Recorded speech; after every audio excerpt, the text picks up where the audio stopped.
We recently had an AI slop problem in the UI/UX industry.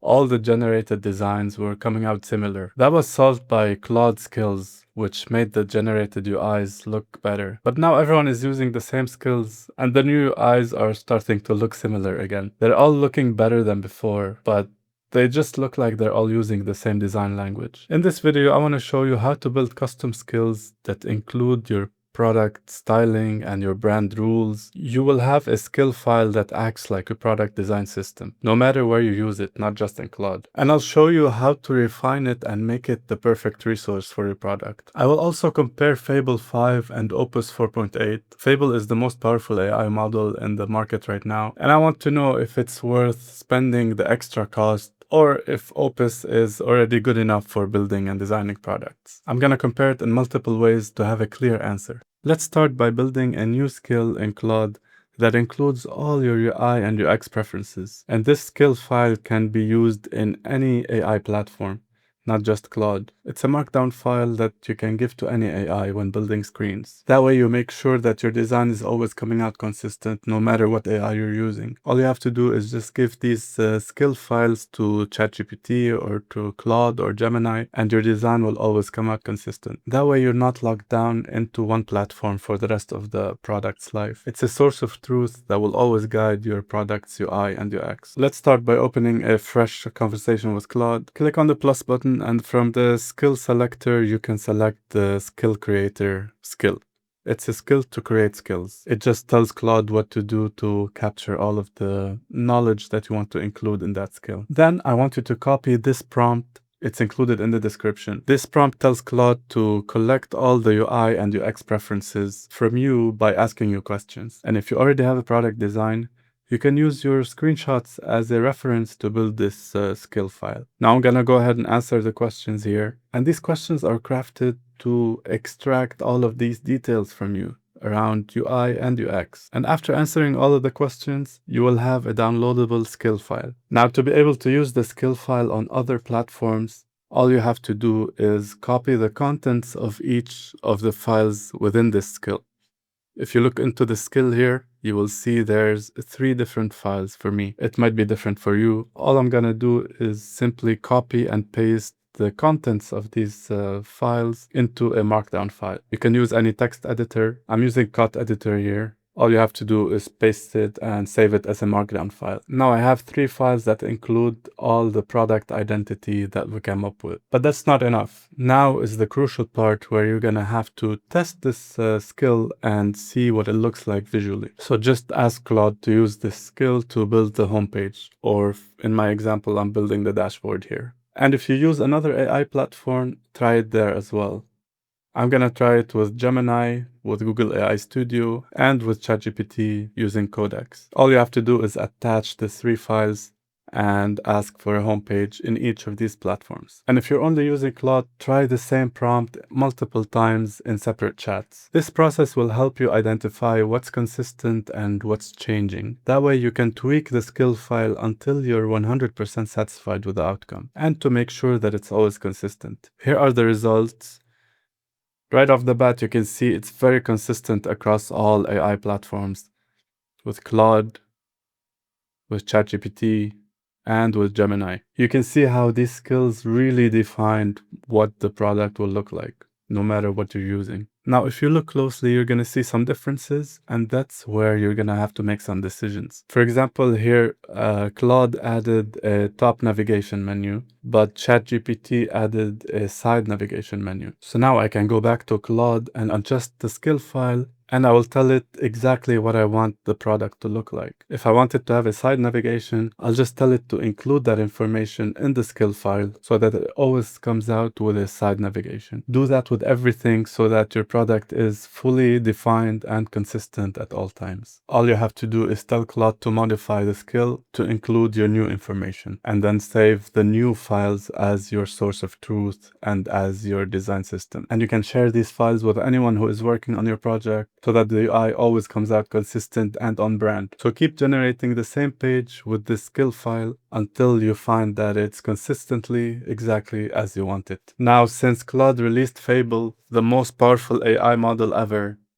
I want to test its capability against Opus 4.8 to see if it's actually making a difference, because the Fable model is much more expensive and I want to know if paying more will have a better outcome or if it's a similar outcome. First, I'm going to test it with the front-end skill that we have in Claude, and I'm going to test it with the skill that we just built. Then I will test it with a very complex prompt. And finally, I will test it with an open-ended prompt without any skills to see how far it goes. So for the first prompt, I said, create a unique, creative, and user-friendly UI for a travel web app. I said that to Fable, and I gave the same prompt to Opus 4.8. And by the way, this is using the front-end skill in Claude. Now here's the page that Fable built. It looks really cool and it has some animation in the board here. But you can see the front-end skill is still in play here. Whenever I see a two-colored title, I know that this is using the front-end skill of Claude. The result is really interesting, but I don't know if it's much better than what we get with Opus. Here, there's the option to stamp it, and it adds a stamp on top of the card over the pass. And I have a toast notification at the bottom here. And the more I add, the more it updates with the total at the bottom. Now the same prompt with Opus. And this is what we get. There's some animation in the board here, but it's disappearing. The responsiveness is not very good here. And we also have the cards at the bottom, and we can select them. Now both your eyes look very similar, even though I didn't specify any styling requirements, but it's using the front-end skill. Now back in Fable, we also see that it's not very responsive. When I made it bigger, it started breaking the UI with the stamp here. So it didn't do a much better job than what Opus did. In fact, I think the Opus design looks a little bit better here. Now when using the skill that we just built, this is the UI that we got with Opus, and this is the UI that we got with Fable. So when we have strict requirements, it's going to adhere to the requirements. It's not going to build or design anything different. So they're both adhering very well to the requirements. Not much difference between Fable and Opus. Next up, I'm going to give it a long, detailed, complex prompt to see how much of it will be able to achieve. So this is the prompt. I'm asking for a project management platform. This is the perfect way to test for the complexity of the platform, because there's different states and different notifications and projects and team members and a Kanban board. Let's see what it will create with this full prompt. This is Fable 5. There we go. It gave me a dark mode dashboard here. And we have multiple pages that are working. That's very detailed and thorough. We even have a file directory, activity, and different projects. That's cool. And each project will have a sidebar. This is a full-on system, just like Jira, and it did it with one shot. Everything is interactive. I can select move to in progress, and it has a notification at the bottom, which is beautiful. And we have the Kanban board here. I cannot drag and drop though. Oh, here I have a filter for my tasks. This is really detailed. I can see the agents here that are running. And here we have the review for approval page. This is already very impressive. Now let's see if Opus can create this level of complexity. Here's the same prompt for Opus. And there we go. A contrast issue in the add new task at the top. So the dashboard here looks very basic and the design is very generic here. Let's see the board. Can we drag? Yeah, we can drag and drop here. So that functionality is working here, but it's not working in Fable. If I go to AI agents, I can see the animation for the agents that are working and the things to review here, approve, request change, and it's giving me the notifications at the bottom. And we have the assets and activity. So Opus was able to create that much complexity as well. So that wasn't limited to only Fable. Opus is capable of doing the same amount of complexity. Let's see if the keyboard shortcut works. It works. It added keyboard shortcuts as well. Here we can search, and we have the sidebar. So yeah, it seems like everything is implemented the same way in both models. Now, under the hood, when it gets to engineering and security and roles and permissions, I'm not a developer, so I cannot judge, but I'm only judging the front end here, and there's not much different between Opus and Fable so far. Now let's give it more freedom and ask for an open-ended prompt to see how creative each one of those models can get. All right, let's start with Opus. I said build an award-winning platform for personal budgeting. Do not consider any previous info you have about me because Claude tends to leverage previous conversations. I want to start with a clean slate and I don't want to use any skills. And I said make the best decisions you see fit and deliver a fully interactive prototype. So we're looking for a personal budgeting platform. Let's see what Opus gave us. So right off the bat, Opus here is using the typical generic UI that you see everywhere with the rounded corners. A little playful with the fonts, which is nice, but the UI is very generic, and this is definitely not an award-winning UI. Let's see different pages. I mean, it's user-friendly, I'll give it that, but it's nothing special here. It's very, very typical to me.